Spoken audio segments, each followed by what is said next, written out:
அனைவருக்கும் வணக்கம். Welcome to auto spot Tamil. இந்த சேனலை பத்தி பார்த்தோம் அப்படின்னா சப்ஸ்கிரைப் ஆகிய ஆட்டோமொபைல் சம்பந்தமான கேள்விக்கு பதிலளிக்கூடிய சேனல் அப்படின்னு சொல்லுவேன். அந்த வேலையில் நம்ம யாரோட கேள்விக்கு வந்து பதிலளிக்க போறோம் அப்படின்னு பாத்தீங்க அப்படின்னா அசோக் அப்படின்ற ஒருத்தரோட கேள்விக்கு தான் வந்து பாத்தீங்கன்னா பதில் பார்க்க போறோம். இவர் என்ன கேள்வி கேட்டிருக்காரு அப்படின்னா, பிகினர்ஸ் வந்து டியூக் பைக் எடுக்கலாமா, அதாவது வந்து பைக் இப்பதான் ஓட்டி பழகுறாங்க, அவங்க வந்து டியூக் பைக் வந்து எடுக்கலாமா அப்படின்ற மாதிரி கேட்டிருக்காரு. இவரோட கேள்விக்கான பதில வந்து நம்ம இந்த வீடியோல பார்க்க போறோம். இவர் கேட்டிருக்க கேள்வி அப்படிங்கிறது பாத்தீங்கன்னா ரொம்ப ஒரு முக்கியமான கேள்வி அப்படின்னே சொல்லுவேன். ஏன்னா இந்த விஷயத்தை தான் பாத்தீங்க அப்படின்னா பலருமே தவறு பண்ணிட்டு பல பேரோட உயிரை வந்து பறிபோயிருக்கு அப்படின்னே சொல்லுவேன். ஏன்னா ஒரு மோட்டார் பைக் அப்படின்னு எடுத்துக்கிட்டோம் அப்படின்னா பிடிக்காது அப்படின்னு சொல்றவங்க வந்து பாத்தீங்கன்னா இன்றைய காலகட்டத்தில் வந்து விரல் வெட்டி எண்ணிடலாம். ஏன்னா அந்த அளவுக்கு வந்து பாத்தீங்கன்னா பைக் மேல இருக்க மோகம் அப்படின்னு பாத்தீங்கன்னா இன்றைய இளைஞர்கள்ட்ட வந்து அதிகமாவே இருக்கு அப்படின்னு சொல்லலாம். அதுல இப்பதான் வந்து பைக் ஓட்டி கத்துக்கிறாங்க அப்படின்ற பட்சத்துல அவங்க வந்து பல கனவுகளோட வந்து பாத்தீங்கன்னா பைக் ஓட்டி கத்துக்குவாங்க. உதாரணத்துக்கு பாத்தீங்கன்னா அவங்க வந்து ஒரு டிவில வந்து ஒரு பைக் பார்த்துருக்கலாம், இல்ல வந்து ரோட்ல போகும்போது பாத்தீங்கன்னா ஒரு பைக் வந்து பார்த்துருக்கலாம். அந்த பைக் வந்து அவங்களுக்கு பிடிச்சிருக்கலாம்.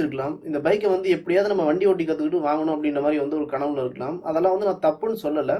ஆனா நீங்க வாங்க போற பைக் வந்து எந்த மாதிரி பைக் அப்படிங்கறத வந்து நீங்க முடிவு செஞ்சுக்கணும். ஏன்னா வந்து நீங்க இப்பதான் வண்டி ஓட்டி கத்துக்கிறீங்க அப்படின்ற பட்சத்துல எடுத்தோடனே ஒரு பர்ஃபார்மன்ஸ் பைக் வாங்க போறீங்க அப்படின்னா அது வந்து ஒரு பெரிய ரிஸ்க்லேயே போய் முடியும் அப்படின்னு தான் சொல்லுங்க.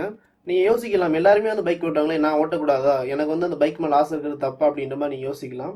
எல்லாருமே அந்த பைக் ஓட்டுறாங்க அப்படின்னா அதுக்கான காரணம் அப்படின்னு பாத்தீங்கன்னா அவங்களுக்கு அந்த பைக்கை ஹேண்டில் பண்ற அளவுக்கு வந்து திறமை இருக்கும், பக்குவம் இருக்கும்.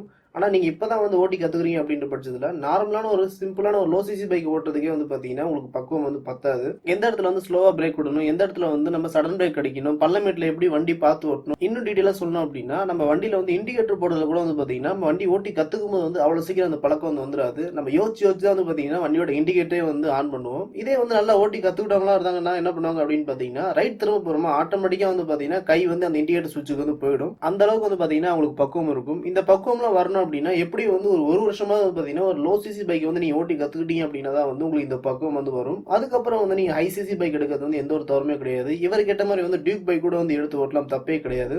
அதை விட்டுட்டு நீங்க ஓட்டி பழகும் போதே வந்து டியூக் பைக் எடுத்து ஓட்டினீங்க அப்படின்னா கண்டிப்பா வந்து ரிஸ்க்ல போய் முடியாதுக்கு வந்து அதிகமான வாய்ப்பு இருக்கு. அதனால என்னைய பொறுத்தல வந்து ஓட்டி பழகிறவங்க வந்து டியூக் பைக் எடுக்கலாமா அப்படின்னு கேட்டீங்க அப்படின்னா வேண்டாம் அப்படின்னு தான் வந்து நான் சொல்லுவேன். இவரோட கேள்விக்கான பதில் வந்து இந்த வீடியோல கிடைச்சிருக்கு அப்படின்னு நினைக்கிறேன். உங்களுக்கு இதே மாதிரி வந்து ஆட்டோமொபைல் சம்பந்தமான கேள்விகள் இருந்துச்சு அப்படின்னா இப்ப தெரியுற வாட்ஸ்அப் நம்பர்ல வந்து கேளுங்க. இல்ல அப்படின்னா இந்த வீடியோ டிஸ்கிரிப்ஷன்ல வந்து Facebook மற்றும் ட்விட்டர் பேஜ் லிங்க் வந்து கொடுக்குறேன். அதுலயும் வந்து உங்களோட கேள்வி வந்து கேட்கலாம். அப்படி இல்லை அப்படின்னு பாத்தீங்கன்னா இந்த வீடியோட கமெண்ட் செக்ஷன்லயே வந்து உங்க கேள்விகள் வந்து கேட்கலாம். உங்களோட கேள்வி வந்து பலருக்கும் பயன் தரவில் இருந்துச்சு அப்படின்னா உங்களோட கேள்விக்கான பதிலுமே வந்து இந்த சேனல்ல வீடியோவா அப்லோட் செய்யப்படும். மேலும் இது போட்டு பல தகவல் அது நம்ம தமிழ் தெரிஞ்சுமே சேனலை சப்ஸ்கிரைப் பண்ணுங்க, லைக் பண்ணுங்க, ஷேர் பண்ணுங்க. நன்றி, வணக்கம்.